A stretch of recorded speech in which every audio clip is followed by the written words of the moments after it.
Buonasera, Alessandra Moretti, la portavoce vista da vicino questa sera a X News. Buonasera Moretti, ben ritrovata per la prima volta a X News sotto un'altra veste, quella di portavoce del Comitato per Bersani. Con l'UDC il dialogo ormai è...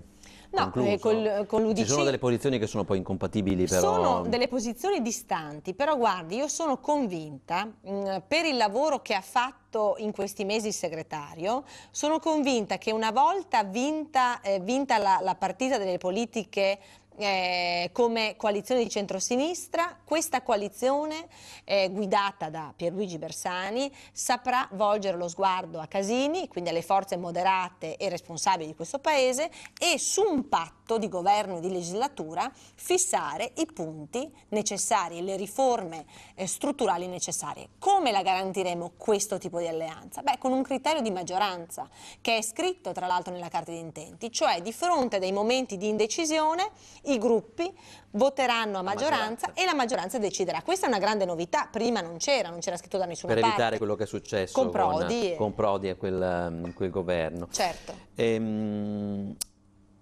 Quello che sta succedendo nell'IDV, secondo lei, è qualcuno insomma, ha attribuito, ha fatto dietrologie, insomma, qualcuno ha voluto uccidere l'IDV o si è fatto male da solo questo partito?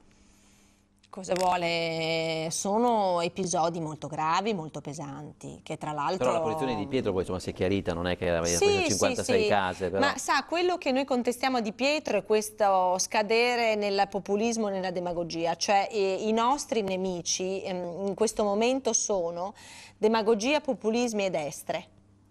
E quindi chi fa politica e riveste dei ruoli istituzionali deve avere molto rispetto per le istituzioni e per il Paese.